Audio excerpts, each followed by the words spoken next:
Espero que estén muy bien. Seguimos a través de este tiempo aprendiendo de esta forma y pudiendo estar en comunión y en contacto, si puedo, de esta manera. El tema que quiero que veamos en esta oportunidad es acerca de la vida del Señor. Claramente es una vida singular, una vida impactante, una vida separada de lo conocido, una vida extraordinaria. Realmente la vida del Señor es una vida extraordinaria, fuera de lo común. Ahora, me llama la atención y me puse a pensar qué pasaba en esa familia de la cual el Señor era parte. Porque estaba el Señor, hijo legal de José y de María, pero también tenía hermanos. El Señor, según la Escritura, tiene 4 hermanos y 2 hermanas. Uno se llamaba Jacobo, el otro se llamaba José, el otro se llamaba Simeón y el otro se llamaba Judas. Judas era el menor.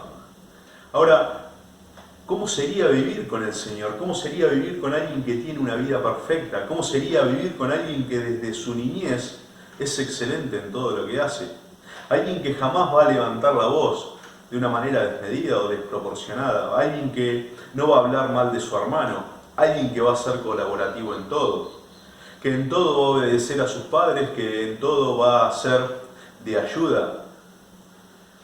Que nunca va a mentir, que nunca va a engañar en algún modo, que nunca va a transgredir alguna norma moral de un Dios justo y puro. ¿Cómo sería vivir y crecer al lado del Señor?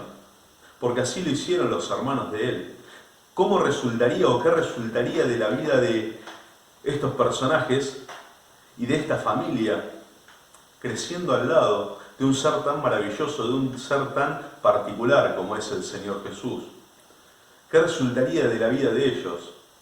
Bueno, independientemente de lo que creamos en cuanto a imaginería religiosa de qué puede suceder, según la Escritura, tenemos claramente qué fue lo que pasó. Y sus hermanos no creían en el Señor.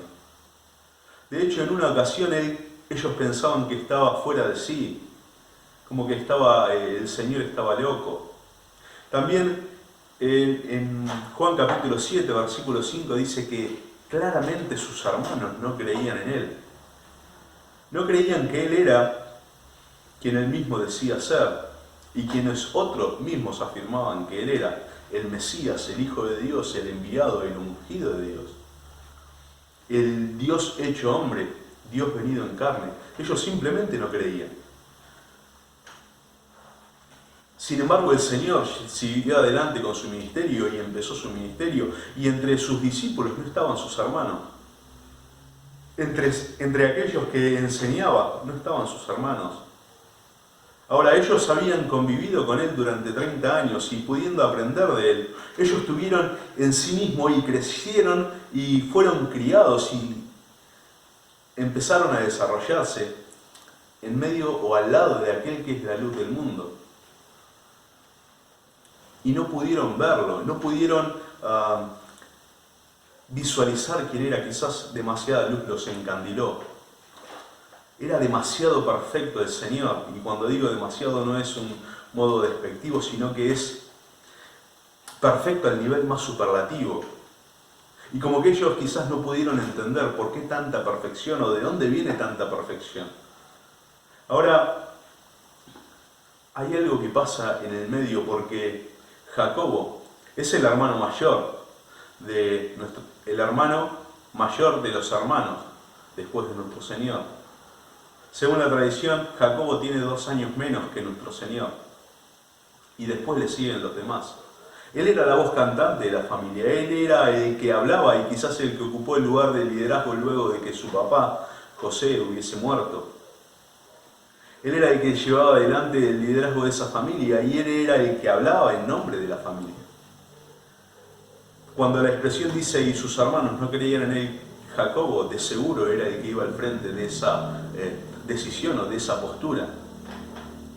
Ahora algo pasa, algo sucede, algo acontece en el medio, porque tenemos al Señor sufriendo, al Señor muriendo, al Señor siendo insultado, al Señor siendo maltratado, y ninguno de sus hermanos está ahí.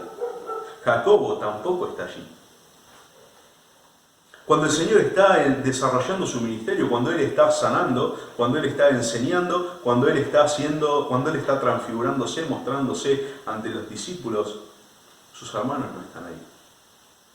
Ahora, ¿qué pasa en el medio? Y digo esto porque cuando vamos al libro de Hechos, Jacobo es el líder en la iglesia en Jerusalén. Y cuestionaron al apóstol Pablo en cuanto a su autoridad para enseñar y para predicar y para ser el apóstol, el enviado de Dios.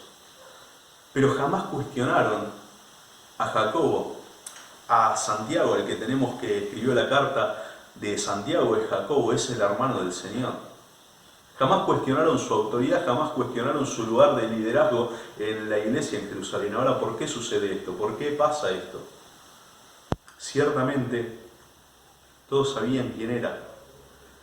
Pero lo que me llama la atención es que Santiago, o Jacobo, como querramos llamarle, nunca cuenta cómo fue que él se convirtió. Y sabemos que él se convirtió porque de no creer en el Señor Jesús cuando éste desarrollaba su ministerio, de no creer cuando el Señor Jesús había muerto, él simplemente no creía, algo pasó. Y lo dice el apóstol Pablo en 1 Corintios capítulo 15. Cuando él empieza a decir a quienes se le había aparecido el Señor luego de resucitado, dice, primero se le apareció a Cefas, luego se apareció a los 12, luego se le apareció a más de 500 hermanos a la vez. Después se le apareció a Jacobo y lo pone de una manera singular, como diciendo a él también, como a Cefas y como al apóstol Pablo, como a mí, que es el que está escribiendo, dice, de manera particular. Ahora, Santiago nunca describe ni nunca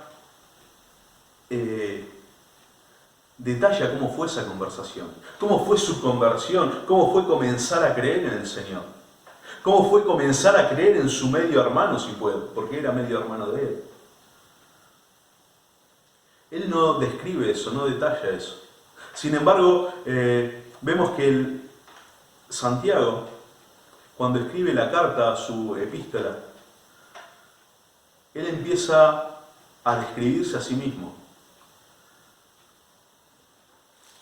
de una manera muy particular.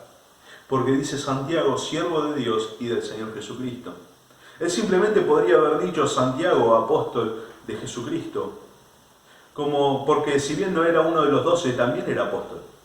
Porque había estado con el Señor, había escuchado del Señor. De hecho, él se había criado con el Señor. Él tenía claramente el título de apóstol. Él podría haber dicho, yo soy enviado de Dios. Él podría haber hecho uso de su título de, yo soy el líder en la iglesia de Jerusalén.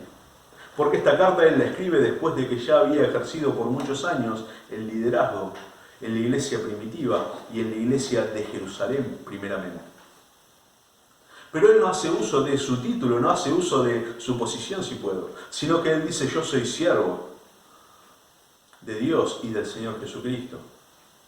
Ahora, ¿qué pasó? Es que hay algo que había sucedido y es que el apóstol Santiago o Jacobo, el hermano del Señor, como querramos llamarle, había experimentado, y es un encuentro con el Señor.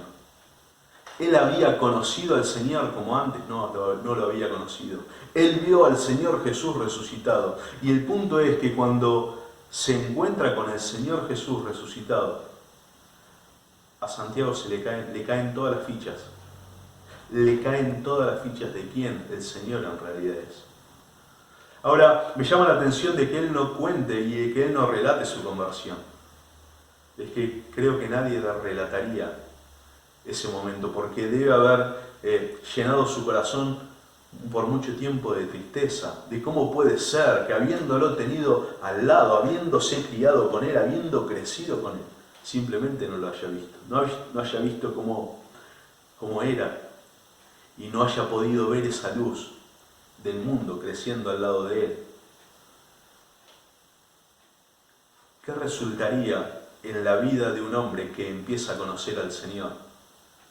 que se da cuenta y claramente empieza a servirle. Él dice, yo soy siervo, y la expresión es siervo. Hay varias acepciones para la expresión siervo en el término original, y allí es esclavo, de esos que se quedan para siempre. No es un sirviente, no es aquel que está contratado, es aquel que está en la casa sirviendo para siempre, o es aquel que está en un trabajo trabajando hasta el momento en que se muere. Esa era la condición, y eso resulta cuando alguien conoce de verdad al Señor. Se pone al servicio de Él. Ese es el primer punto, es el que conoce de verdad al Señor, el que conoce en la intimidad al Señor, el que puede ver al Señor en plenitud de cómo es, de quién Él es, para empezar.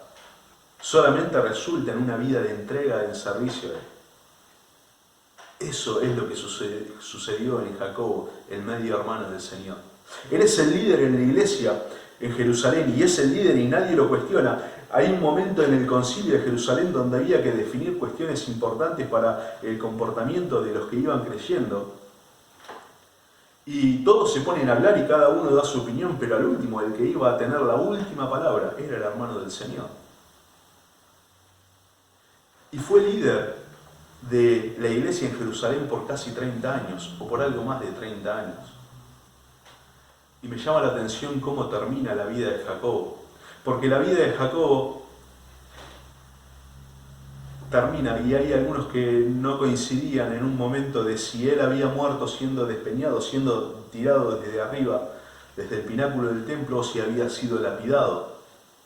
Porque estaban las dos corrientes. Lo cierto es que sí, él fue tirado desde el pináculo del templo y él sí fue lapidado.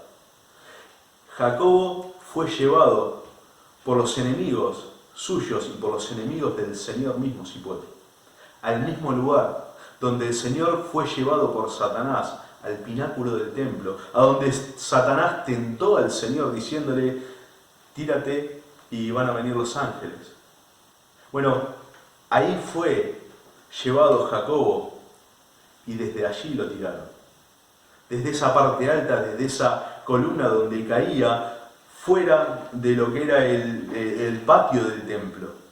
Y cuando cae desde allí, todo quebrado, según la tradición cuenta, estando medio moribundo, desde abajo lo terminan de matar a piedrazos.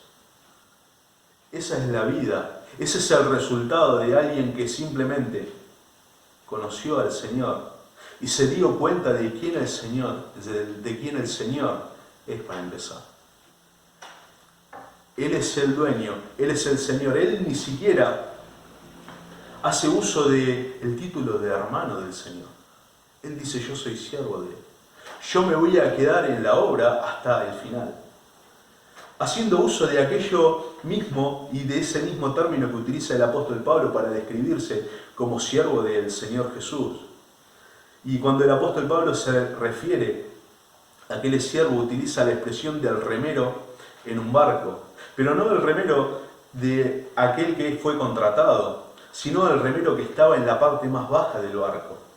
Aquellos que estaban esposados y remaban y debían ser castigados con látigos para que ellos remen, eran simplemente las máquinas de tracción en el barco. Y el apóstol Pablo se describe a sí mismo como diciendo, yo soy ese, yo voy a estar remando en la obra del Señor, yo voy a estar remando en el trabajo para el Señor hasta el día de que me muera. El apóstol Santiago utiliza el mismo término. Él había entendido que su medio hermano no simplemente era un hombre.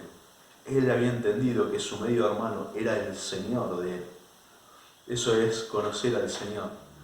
Considero que lo que le pasó a los hermanos del Señor, del hecho de estar con Él y de crecer con Él y no poder verlo, quizás fue porque fueron confundidos, como muchos son confundidos en la actualidad y a lo largo de la historia fueron confundidos. El hecho de ver la humanidad, el hecho de ver que el Señor hablaba como un hombre, con pureza, con santidad, pero hablaba con timbre de hombre, quizás por eso no pudieron ver la majestuosidad que estaba, de la que estaba investida y de la que estaba cubierta nuestro Señor.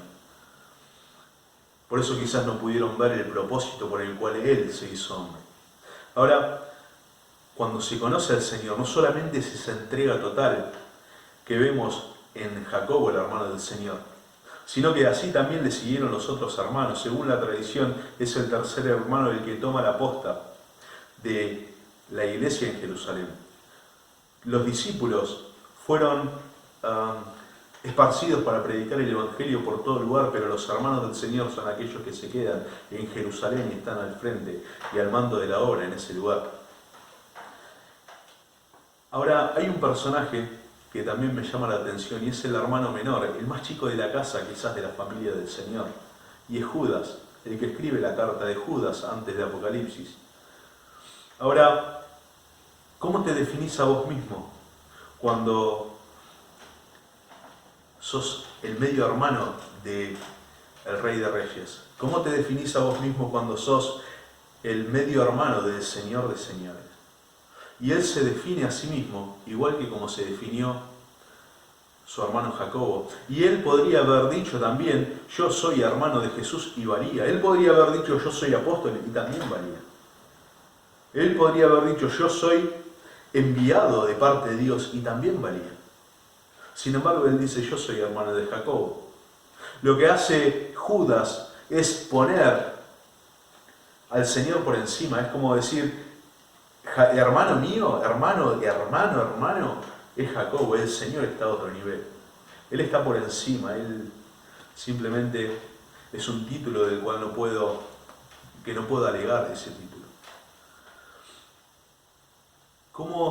¿Cuál era la consideración que tenía Judas del Señor? ¿Cómo creía él? ¿Y quién creía que era el Señor? Y lo deja escrito en su única carta que hace, en la salutación si puedo. En el versículo 24 de Judas dice, y aquel que es poderoso para guardaros sin caída y presentaros sin mancha delante de su gloria, con gran alegría, al único y sabio Dios, sea gloria y majestad, imperio y potencia, ahora y por todos los siglos. Amén. Ahora hay una parte que yo omito en la lectura, si me siguieron en la lectura, y es la siguiente. Y aquel que es poderoso para guardaros sin caída y presentaros sin mancha, delante de su gloria con gran alegría, al único y sabio Dios. Y después dice, nuestro Salvador. Podría haber quedado así y él estaba describiendo al Dios eterno, al Dios infinito, aquel que lo llena todo, al Dios de la creación, aquel omnipotente, omnisciente, el Dios todopoderoso. Sin embargo, él está diciendo todas esas cualificaciones de nuestro Señor Jesús. Es que Judas, el hermano más chico de nuestro Señor, él entendió que el Señor Jesús no simplemente era un hombre, sino que era Dios en toda su plenitud. Él es el único y sabio Dios. Él no simplemente, Él está vestido de humanidad, pero Él es el poderoso, Él es el eterno, Él es infinito. Él es el que nos puede cubrir, Él es el que está lleno de gloria, de majestad, de potencia. A Él, dice, sea la gloria y el imperio por todos los siglos. Ese es el concepto que tenía el hermano más chico de nuestro Señor. Él había entendido quién Jesús era. Y eso resulta también en una vida de entrega y plena entrega total en servicio al Señor. Es que a veces el hombre se confunde y por la apariencia, visualizando la apariencia. Es interesante, hay una historia que sucede algunos siglos antes de la venida de nuestro Señor, con el rey de Siria, que era Antíoco Epífanes, cuando está en una de sus campañas imperiales invadiendo Egipto.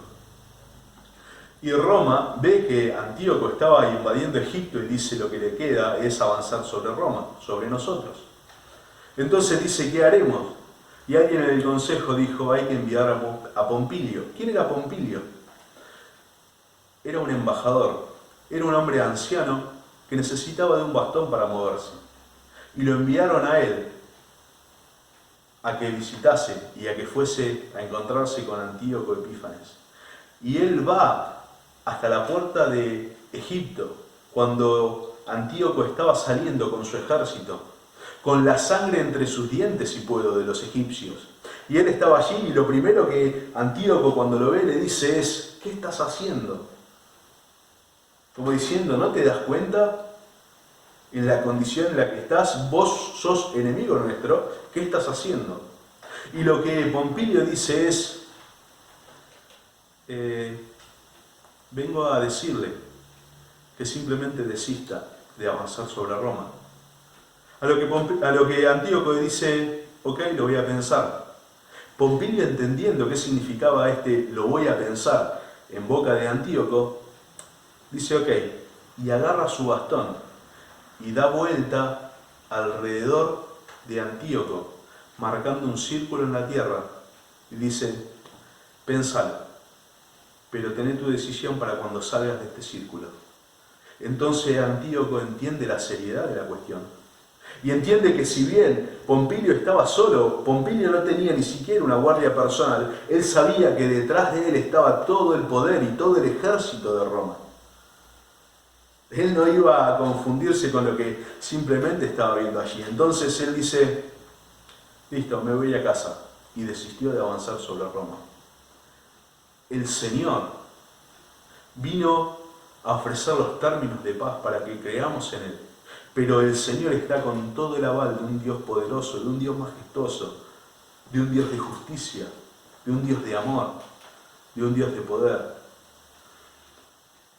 Y está en nosotros el poder ver a ese Dios majestuoso y de poder, en la voz suave, simple, con la que Él habló y con la que Él se comunicó.